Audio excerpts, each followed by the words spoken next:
All right, the waiting room has slowed down a little bit. So welcome everybody. Thanks for being here with us today. I am going to, let's see, Bill, I'm going to make you co-host. We have more folks jump in and share my screen.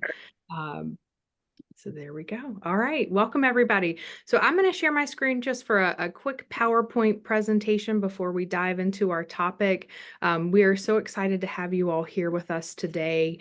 This is a collaboration with the North Carolina Activity Professionals Association and Friends of Residents in Long-Term Care, and of course, our wonderful regional long-term care ombudsman. And we'll get all the panelists introduced in just a little bit. But just some housekeeping reminders that today's webinar is being recorded and we'll be posting it to the Friends of Residents in Long-Term Care's YouTube channel. And throughout the presentation, we are in like meeting mode versus webinar mode. So please stay muted just to minimize distraction and noise. Feel free to engage in conversations in the chat, and please make sure that your Zoom name matches the name that you registered with so you can receive credit. That's how we can kind of find your name and your email address to email you afterwards. And then just a reminder that a certificate of attendance will be emailed to those that attend the entire presentation today.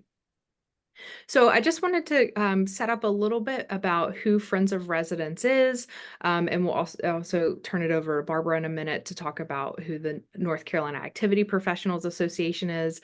But Friends of Residents, we are a 501c3 nonprofit organization. We started back in 1987. By a group of interested ombudsmen. We're a statewide independent resource. We have members who vary from individuals to organizations, and we also have residents and family members. And we do offer a free membership to residents just so that cost isn't a burden and they can stay engaged in the organization.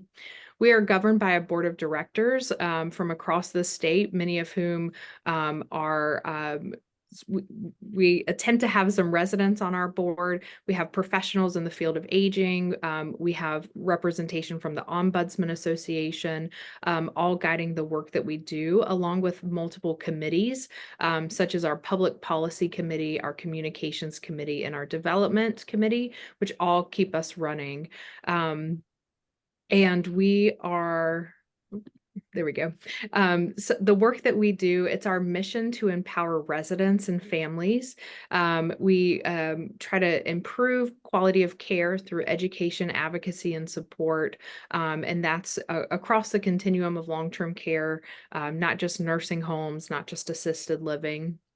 We also assist family members and residents in ensuring that residents' rights aren't violated. So we do have an office number that folks can call, and we'll refer them to the appropriate people, even if it's their regional long-term care ombudsman, the state ombudsman, or even helping file a complaint if that's what's needed. And then we also work as part of our mission in empowering residents and family is we work with state leaders and legislators. So we have several public policy priorities that we advocate for with the General Assembly and with other state leaders, just to ensure that residents are being heard and bringing the voices of residents to those conversations. And then we also work in several other long-term care coalitions around the state to bring the voice of long-term care to the table. So that's a little bit about Friends of Residents in Long-Term Care. We do have several social media channels. We'd love for you to connect with us and engage. And then I'm going to hand it over now to Barbara. Okay. I'm Barbara Hearn, and I have the honor of serving as the president of the North Carolina Activity Professionals Association. I didn't realize we were actually older than Friends of Residents. We were started in 1983. We are a statewide activity professional group that basically is a networking group and an educational group. And our role is to enhance the knowledge and skill of our activity professionals. And we serve activity professionals and life enrichment coordinators at all levels of care. I think life enrichment coordinators is the new word for activity professionals, but a lot of life enrichment folks don't understand that activity professionals and life enrichment coordinators are the same thing. So anyway, we just try to meet our members' needs as they provide individualized person-centered care for all the clients that they serve in whatever role they serve, whether it's nursing home, assisted living, family care homes, adult care homes, um, I mean, adult daycare setting. So if we can help people do their jobs better, that's what we want to do. So thank you. We're glad to be here with y'all today.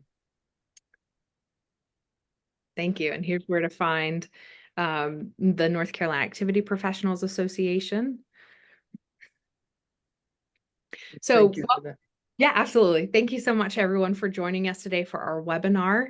I want to just introduce our speakers, go over our objectives, and then we'll dive right in.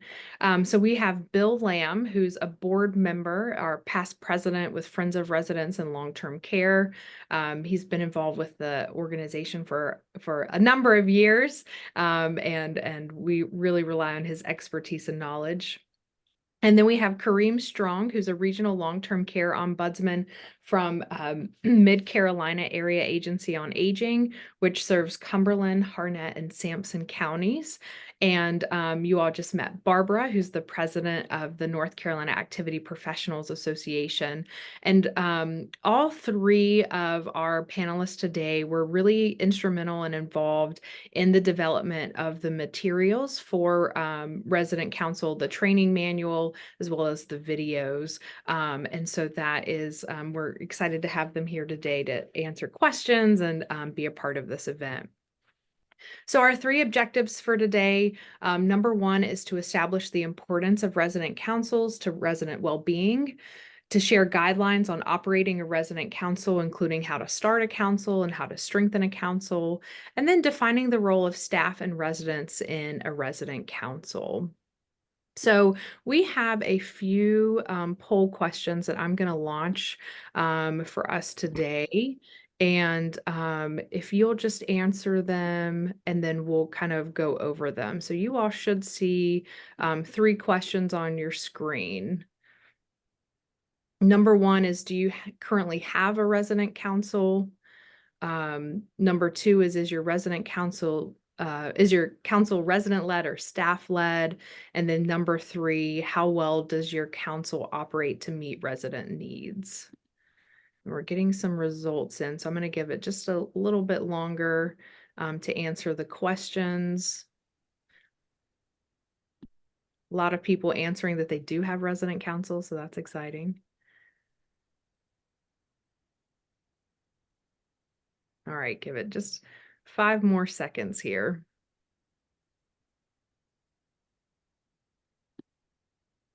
All right.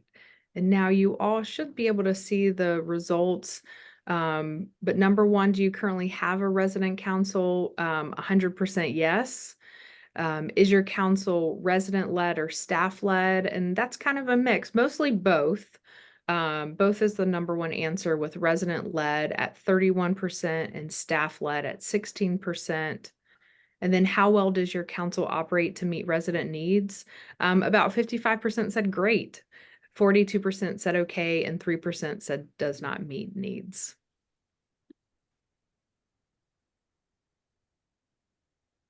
All right, I'm going to hand it over to Bill now. Okay, well, thank you, Kay, for the introduction, and thank you, Barbara and Kareem, for being involved in this project. This was a labor of love. It really was. So I was asked to talk about statutory requirements and the importance of resident councils. So with the new regulations, so you all can, you're welcome to read 42 CFR 483-10 about resident councils. There were some changes made, and I wanted to go through some of those changes. But one of the issues that surprised me when I got into this is that the resident councils are actually not required.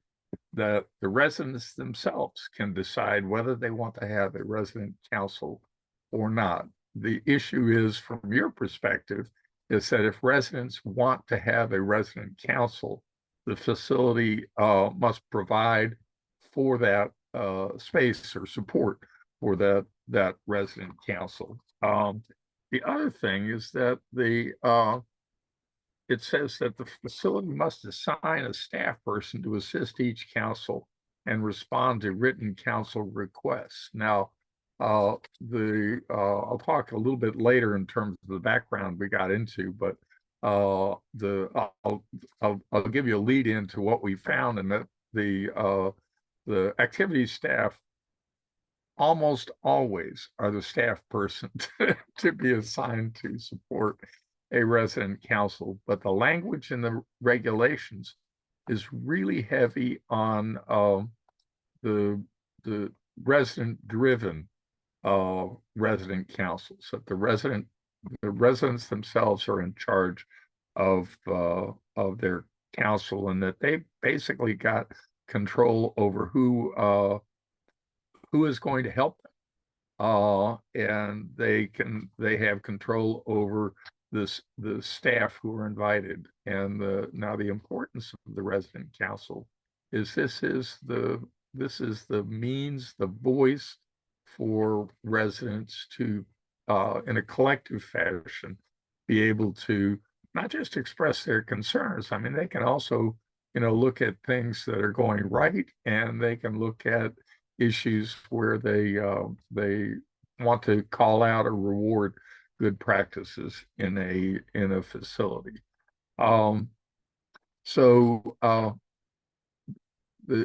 Is now when you want me to talk about the background? Okay. Yes. Okay. Yeah. All right. So this project started as a civil monetary project, but before that, Friends of Residents received a small grant from North Carolina State University to do a survey of resident councils in facilities around the triangle, in terms of trying to determine how they operated, and essentially establish some kind of a need for this project that we got involved in. And the results of that survey were, as I said, not a surprise, that most of the staff assigned to work with resident councils were the activities staff. We also found that the people who were identified as the chair of resident councils had this job thrust on them, that they didn't have much preparation for it, that it turned into hey, you're handling the waiting room. I was getting distracted a little bit, but anyway, so they had the job thrust on them, and they didn't have much preparation in terms of what's my role, how do I handle this, all of that kind of stuff. But the other thing that we also were able to establish, we interviewed the staff members and we interviewed the council chairs, that message was also true of staff, that without much preparation, y'all were thrown into the deep end of the pool and said, here you are, figure it out. Now there are some facilities who have standards or guidelines that are a part of your organization's operation. Most don't have that. So the other message that we got is there was very little feedback across activities folks, or even any of the staff and facilities, about how are other resident councils operating. So it's like, what's in front of you, but you don't know the whole, what are the other choices you got. So there were variations in the facilities, how they were organized, how effective they were.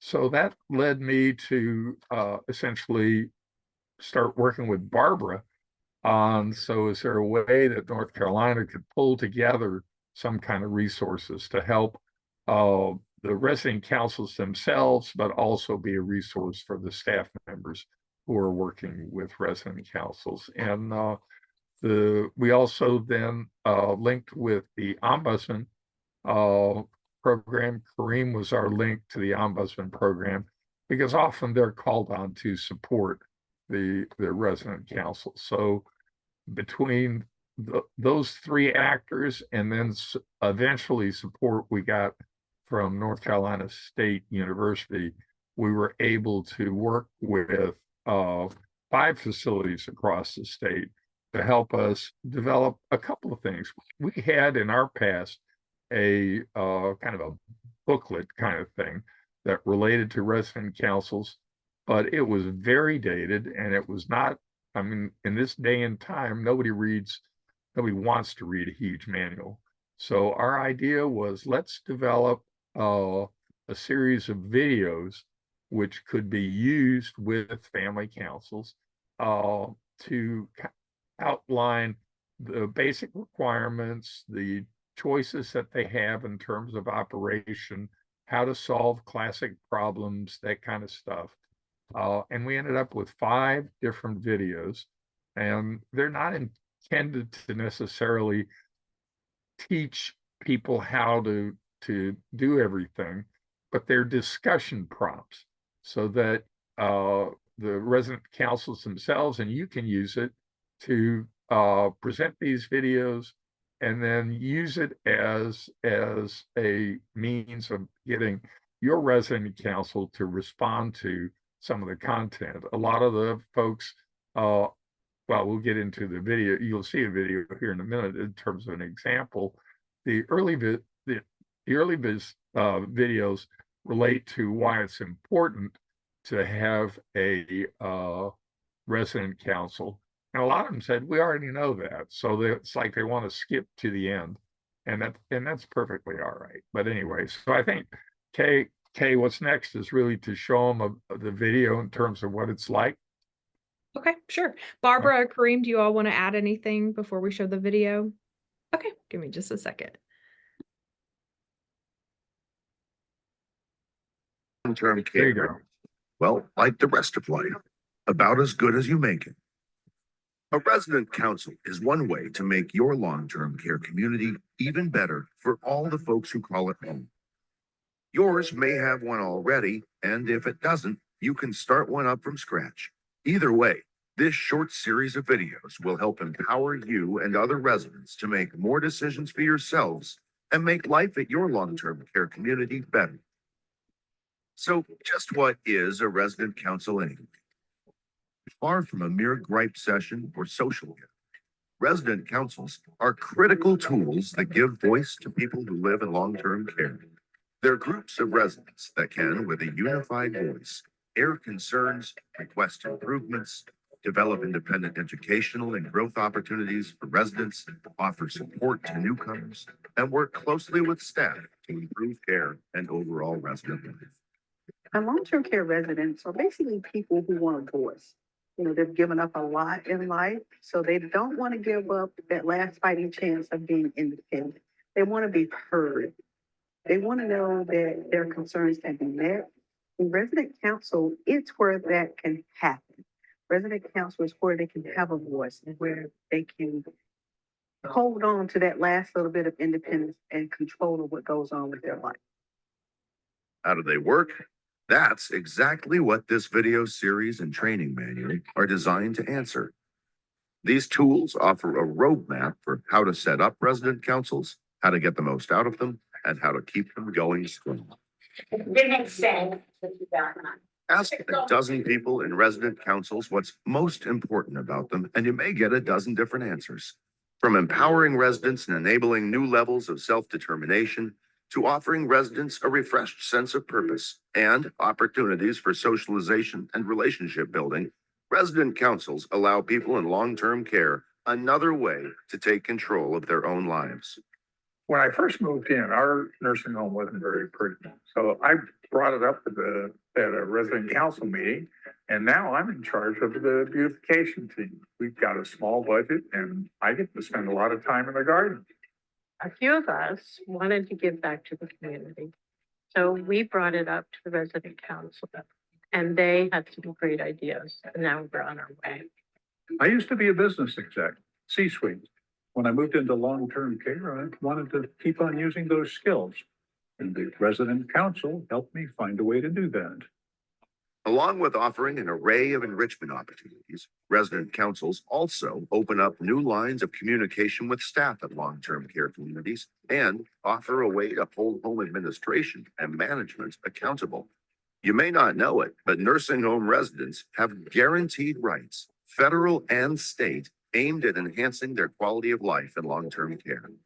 The right to a resident council is among the most important. The remaining videos in this short series will help you understand how to get the most out of yours. Maybe visit a museum.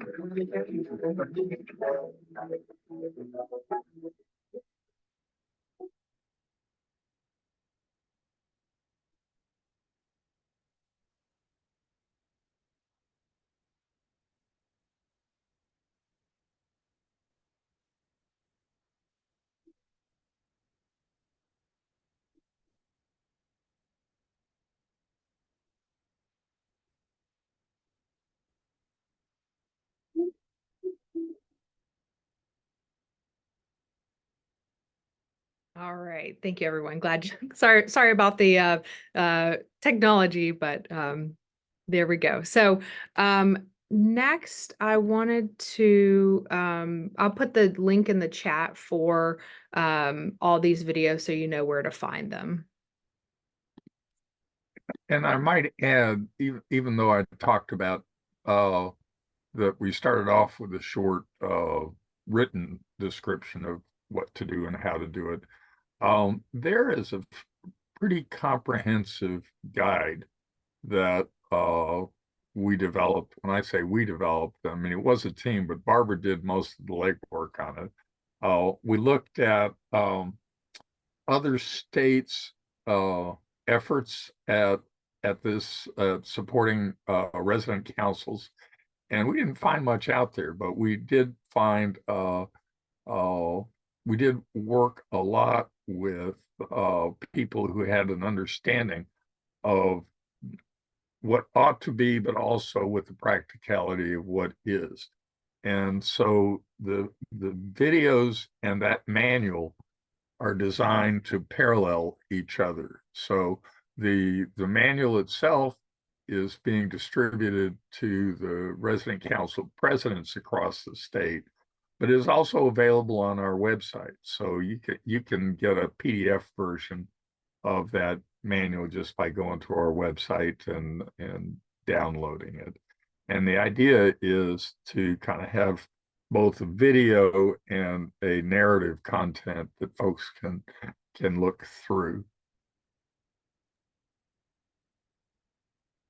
And I will say when we were actually doing the presentations, to the residents regarding these videos, just to kind of piggyback on what Bill said, originally, the first video is ideal for a facility that does not have a resident council. And you as the facility or whomever, you have interested residents, it would be, 3 or 10 of those residents that would watch that first video. And it may be that it takes a couple weeks of, watching the first video as you bring more and more people in, because then once they've decided, yes, we want to do a resident council, then the next videos provide that step-by-step of what needs to happen. So when we presented it to established resident councils, as Bill said, some of them were like, well, we have a resident council. But if there is not a resident council in place, that video may take 2 or 3 months to actually stick, because you may have 2 or 3 residents that say, yes, we think this is a great idea. And then they bring in 3 or 4 more residents, and then you kind of start back at that same video. And then you get it once you've established kind of a core, once they've established a core, then the next step is to kind of move on to the next video about the structure and, you know, bylaws and things of that nature. But just know that that first video, while it may not seem effective, it is very informative to the residents in the event that there is not a council. Barbara, were you going to say something? No, all right. Well, I mean, the other thing I also wanted to, it was clear to me when I was looking at it, when we originally designed the grant, this was pre-COVID. It was like the year before COVID hit. And so our original idea was to video actual operating resident councils. And as you might guess, we were prohibited from going into facilities. So we had to recruit older actors, myself included, to play the roles of nursing home residents. So I think in some ways it worked, in other ways it didn't, but it does get the message across.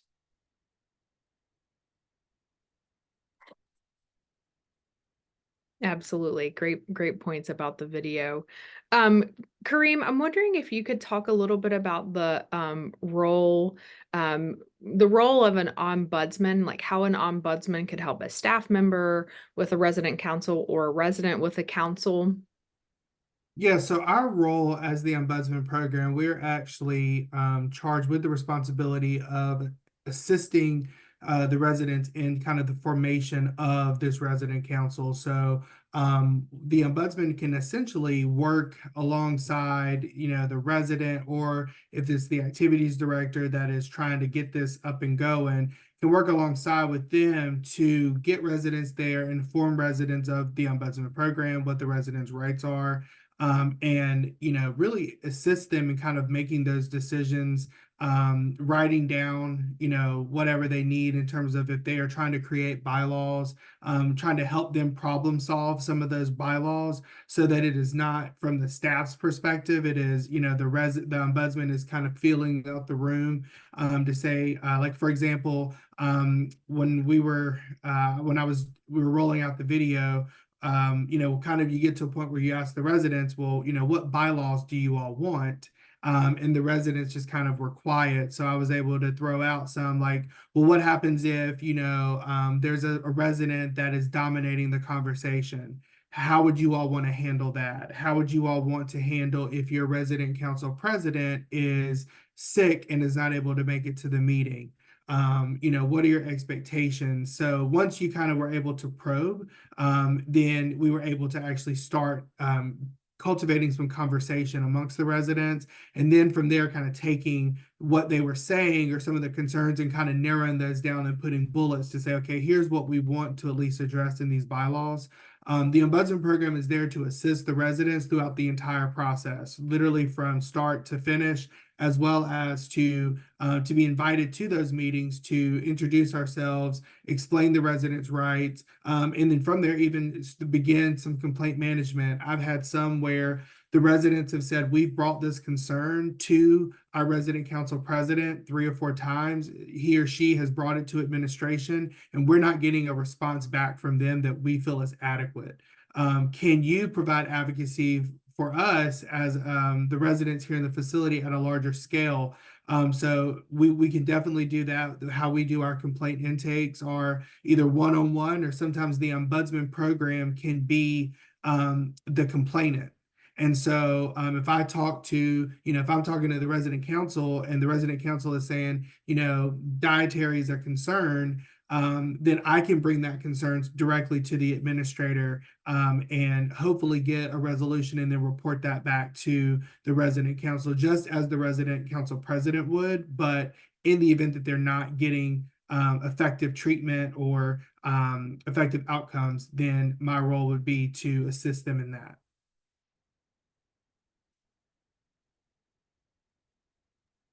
We had a question put in the chat that says, I know it was said that council is not required if the residents do not want one. What if the residents have voted that they do not want a resident council president? Kareem, do you want to address that? or do you want me to, or? I've not encountered a situation where they don't have a resident council president. I think the only other option would be kind of the town hall setting where there isn't an elected president, where all the residents come together, but generally it would be a resident that would lead that meeting. Especially if we're trying to remove the staff from having to congregate and lead the meeting. And it could be that that they all just kind of meet together and typically I would encourage since we're trying to make this resident focus that they elect if let's say not even a president per se, but someone that is going to be the person who communicates with the administrative staff, so that the residents aren't having to rely on a third-party staff member to communicate their needs. Okay, and I do know that there are facilities out there where residents choose not to be presidents of their organizations. And there's probably a good number of them, unfortunately. I know ideally it's better that if a resident leads the meeting, but sometimes the staff person does have to, with the council's permission, assume the role of a facilitator of the meeting. And there they just have to make sure that they are truly facilitating so that the residents have the opportunity to speak and address what's going on. And it's still resident led, but sort of like from behind. The staff person may be having to help the residents pick their own brains in terms of how to move forward with whatever issues are need to be addressed or that the council thinks needs to be addressed. But unfortunately, it can be staff led, and sometimes I think a staff led resident council is better than no council at all. Right. The ideal, as you mentioned, would be to have the staff, the resident lead it. That whole town council idea of a resident council also really works. It's a town meeting where all the residents just meet together, and sometimes a staff person does facilitate that sort of a meeting. Yeah, I've seen where they do the town hall, and normally the activities director will kind of serve, not so much to facilitate, but to just almost take minutes.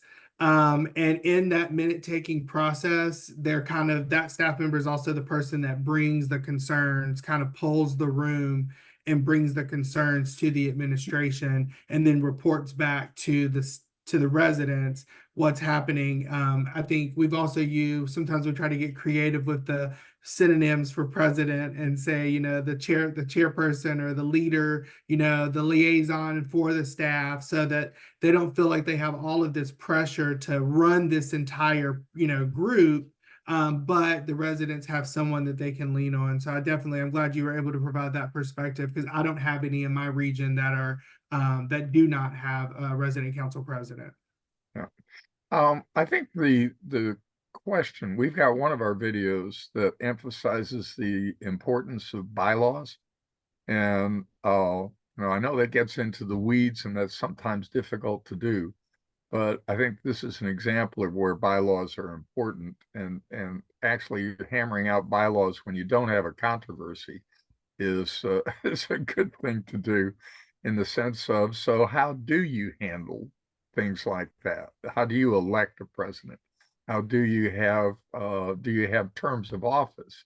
Those kinds of things, so that you can go back to an agreement that this is how we wanted to operate. Now, there are other difficult people are going to be a part of any process. So the bylaws aren't going to be able to answer those kinds of things. And we do have a video that does relate a little bit to handling common problems in resident councils. There was another question, Kay, that came up in the chat about how do you manage individual complaints that should have been handled before the resident council meeting. And I think the answer there is whoever's facilitating the meeting needs to be aware that that's a potential for something to come up during the meeting. It's that, and they need to gently suggest that that's an individual problem. The resident council is there to handle situations that affect multiple residents. So that individual problem needs to be handled on a one-to-one basis through the normal complaint channels for the community, whereas we'll spend our time here working with issues that affect multiple residents. Awesome. Yeah. Yeah. And Barbara, is there anything else you wanted to add about like staff and working with a resident council or anything like that? And then we'll jump into some questions, more questions. Well, I think the big thing is staff need to remember that it's a resident council and that the residents choose which staff people are actually part of the meeting. I've seen resident councils where all the department heads just show up at the meeting, and there's never been any acknowledgement from the residents that it's okay that they stay the entire meeting. So I think residents need to feel comfortable setting some guidelines on who can attend and how long those people attend. If all the department heads actually want to attend the meeting and the residents say that it's okay, I think there needs to be some time. The residents need to say, okay, we're through with you guys for right now. We want to talk among ourselves without staff being present. And staff need to excuse themselves if that's what the desire of the council is. The staff is there to support the resident council. It's not necessarily to run the resident council, but if the help is needed by staff to run the council, then with the council's permission, staff have to step up to the plate there. And I think it's really interesting that it doesn't have to be the activity director. I know some facilities that use their social worker, but wouldn't it be interesting if they had a CNA actually lead the meeting? or a nursing, person. It can be anybody.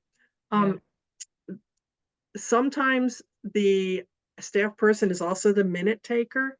And I've seen facilities where the residents just do not want the leadership, and that's okay. If you can't find the leader. So the activity director may run the meeting and the social worker may be the minute taker. And that's what worked for that particular facility. And then I've also been in facilities where I've seen the staff leading the meeting, but resident population changes, and y'all need to be aware of that. There may be somebody among your new folks who wants to step forward into a leadership role. So if that happens, then staff need to step back and let the leader come in from the resident's perspective. So resident councils are dynamic. They're not, we're setting it up this way and it's always going to be this way. Residents have the right to change their resident council, and it just takes a majority vote. And usually whatever the bylaws say. Now, bylaws is a bit intimidating. Some people may want to call it guidelines. They're not hard and fast rules. They can be voted, they can be changed, and the residents can decide when and how often they need to be changed. So that's one thing I wanted to say. And also, another thing is there is the rare facility that doesn't want a resident council. And that's okay too. But as a staff person, I would encourage you, as a facility, I would encourage you to check with your residents on a regular basis, whether it's every 6 months, once a year, to make sure that that's true, that the residents still do not want a resident council.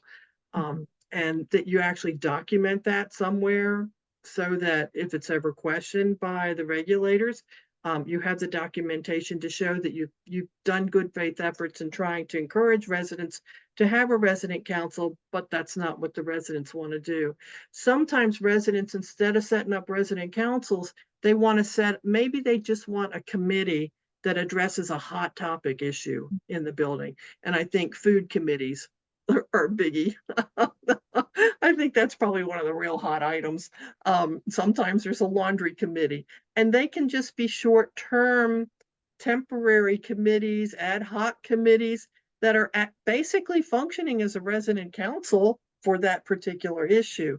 And sometimes that seems to work better for some facilities than a formal resident council. Mhm. Okay. That's great, Barbara.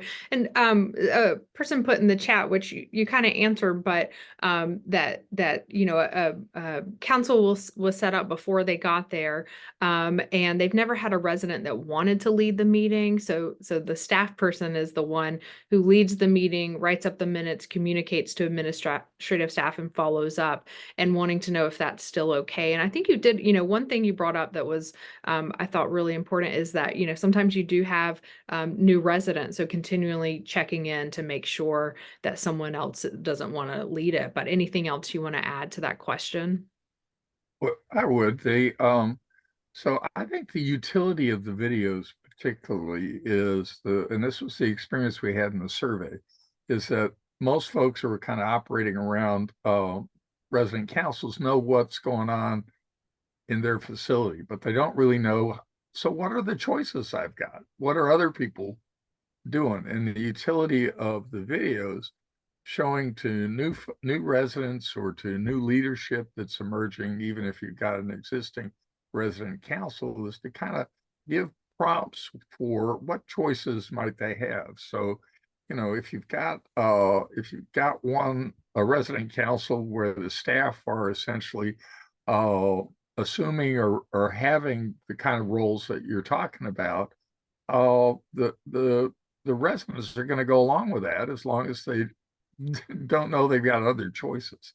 So it might be good to these are not long videos, to use it as a kind of a reorientation, or let's take a look at this, or as a guide to what choices they might want to make. And in fact, they might say, after looking at it, we like it exactly the way we've got it, which is a fine, that's affirmative, and that's their decision to make.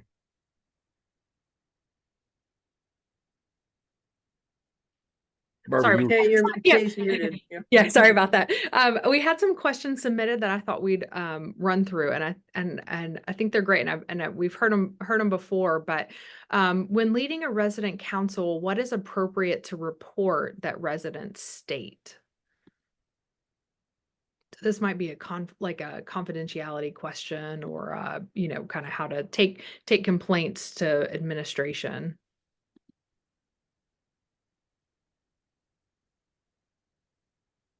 Generally, what I've seen is once let's say a resident says I have lost various clothing items via laundry, and then a couple other residents chime in and say, yes, I've also had that. I've seen where either the staff member or the president will ask, is this something that you all would like for me to discuss with administration? And then when the kind of consensus is yes, then the staff member doesn't disclose the names of the individuals, or excuse me, the resident normally doesn't disclose the names of the person, because we're looking at something that's impacting multiple people. So it would be, hey, administrator, they write down something to the effect of, that the residents in the resident council voice concerns regarding their housekeeping, returning of items, and the lost and found process.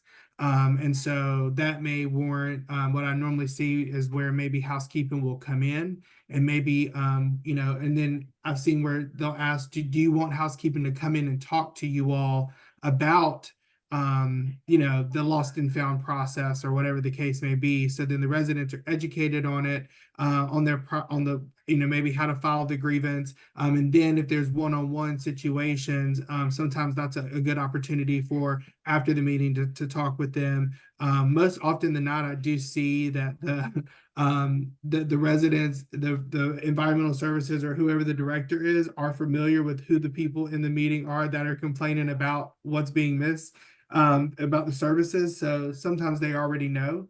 And so they're able to kind of address, but I generally would say that we would not identify the residents that are complaining. It would just be, as a group, we are bringing this to you all's attention that this is a concern, and we'd like response about how you're going to do that. Example for the lost and found area would be the facility may respond back by saying, we're going to have a lost and found day where we're going to put all of the items that are not labeled or whatnot in the day room for the residents to come and see if it's theirs or not. And then we're also going to make sure that all the residents' items are labeled. The residents can do that as well as our staff. So that's them kind of responding back and giving some information, but that affects the entire facility, not just one person. Okay, and one of the things I think facilities sometimes forget or overlook is the resource that they have in their residents with problem solving. And sometimes it's helpful to grab some folks from the resident council who are involved in that issue to work directly with that particular department that might be having some kind of a problem that's affecting the residents. And the facility can, the staff and the residents can work together to brainstorm potential resources for fixing the problem. And I think that can be the value of a resident council, because our residents come with a lot of life knowledge, and sometimes they have a broader picture view or a different perspective than our staff do. And but sometimes residents don't understand what staff have to go through to do their job. So I think having that conversation between multiple staff and multiple residents addressing an issue can be very enlightening and very positive for everybody involved. And that can be the power of a resident council. Yeah. So is it appropriate for family or other staff to be present during the council? I can answer that one very clearly. Maybe. Everything's always a maybe. It depends on what the residents want. If the residents want their families involved in the meeting, then the majority of the residents can vote that it's okay to bring families. And the same with the staff. The staff have to vote. The administrator cannot just walk into a resident council meeting and say, hey, I'm here. They have to say it's okay for you to be here. The resident council has to agree that it's okay for the administrator to be there. And once again, it's the sort of thing that the residents can choose how long the families stay or how long the staff stay in the meeting. They can be there for just a solitary issue, or they can stay for the whole meeting. Some resident councils like to put together some kind of an educational component for the residents, and maybe it would be appropriate for family members to attend that educational piece as well. But when that piece of the meeting is done, it might be appropriate to excuse everybody but the residents, so that the resident council can get on with the rest of its business. Great. Okay. How do you effectively encourage residents to actively participate? Maybe if residents are apathetic, how do you create more interest? That's a toughie. Sometimes you have to do your homework ahead of time as a staff person, in terms of keeping your ears open and to the ground on what the issues are in the building, and getting the residents talking to you, and then checking out with other residents to see if those things are issues too, and encouraging people to come forward. One of the things I always did was you hear the individual problems, and sometimes you need to say, is this a problem that other people are having? And if they are, bring it to the resident council. I think if the residents know that the council truly is going to take this further with the other staff or the administration, and that things may get fixed, you can generate more interest in that. A big key to that is making sure that any issues are brought back to the resident council to make sure the residents know what progress has been made on those particular issues. I think for staff to ignore the issue month after month after month is not a viable solution. And that's when the resident council might have to bring the ombudsman in to say, okay, we've had enough of this. It's time for us to really address this issue. Ombudsman, can you help us out here? so I think if the residents see the power in the resident council, that's a good thing. And another thing is you have to avoid having your resident council being perceived as the complaint department. Right. There's some positive things that can come out of resident councils. They can take on projects. They can take on activity programs that they want to see. They can help support the activity program. They can take on community projects and be involved in the community, and get the residents involved that way. And I think if there's that positive focus to a resident council, the council tends to be stronger and draw more people in. You guys, would Bill or Kareem, got any ideas? So I think there's an issue that is underlying this that we need to just put out on the table, that we've got a number of residents, and I know I've talked with a number of residents who are afraid to bring something forward because they're afraid of being identified and retribution is going to be the consequence. And I think in terms of dealing with those residents, that's a very real fear. Whether it's true or not is immaterial. The fear is there. So being able to establish with individuals, but also as a group, some level of trust in terms of how you operate and how you're going to resolve problems and what are the consequences of that is something that I think we all have to work through. But what we got to do is to affirm those people that may be legitimate, and it's still up to them to decide whether or not they feel safe enough to express themselves.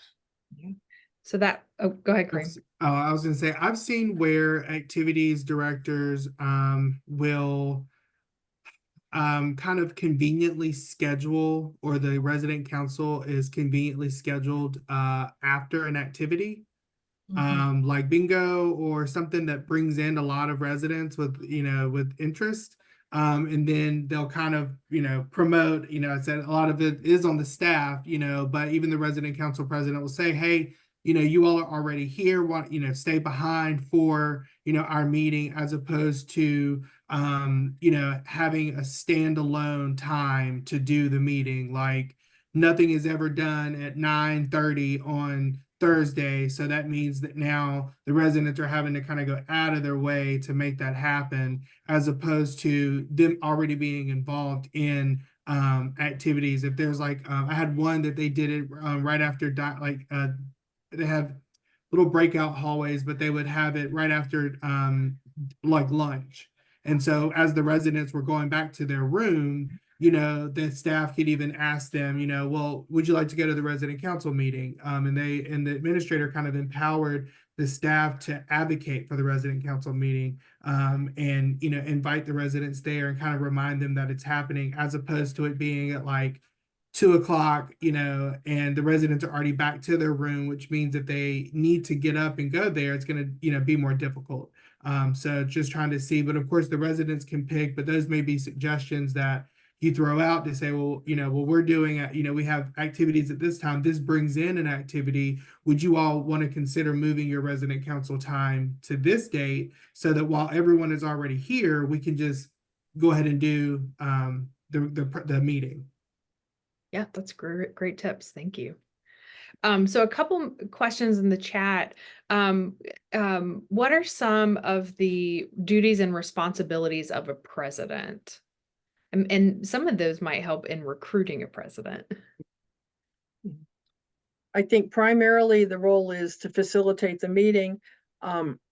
Also, to help with that, sometimes the president will meet with whoever the staff liaison might be for the resident council ahead of time to set an agenda. I think it's really helpful to have an agenda, and I think the resident council president can help control that agenda, and to make sure that things are covered. And resident council presidents usually have their ear to the ground around the facility. They usually talk to other residents in terms of what's going on, what's making people happy, what are people concerned about. So they're trying to keep abreast of issues around the facility that may affect the residents, both in a positive and negative way, so that those issues can be brought to the attention of the resident council.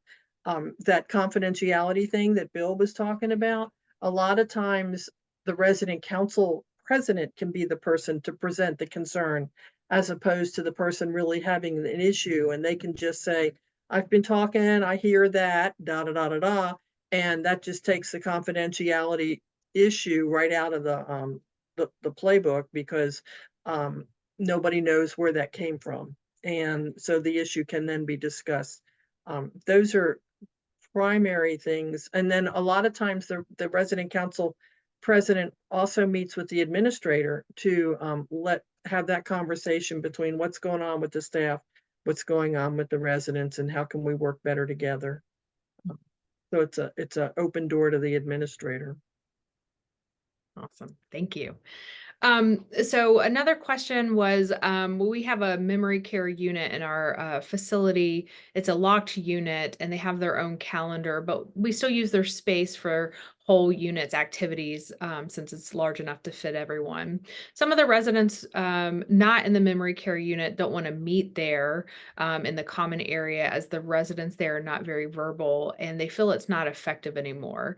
Is there something written for this type of situation, or do you have a suggestion or any ideas for how to move forward as far as communicating to those with cognitive impairment if we hold it separately?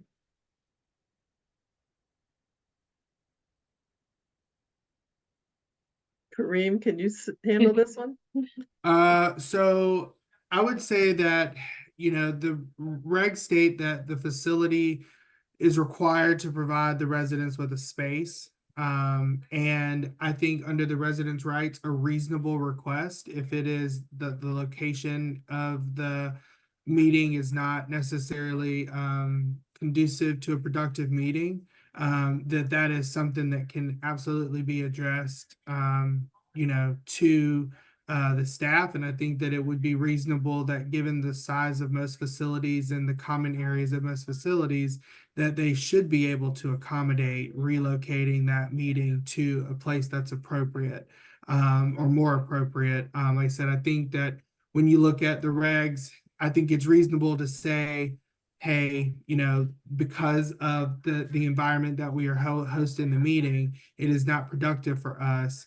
And we would like a different environment. And I think a reasonable response to that would be, unless there's just no other space in that building other than there, then, I would think that there would need to be that, or, if there's distractions or issues that are happening during the meeting because it's in the memory care unit, then they need to have the staff there to minimize those distractions from having that meeting, because the residents have the right to meet privately. And if we're meeting in a day room or we're meeting in an area where there are distractions, then I would not consider that private.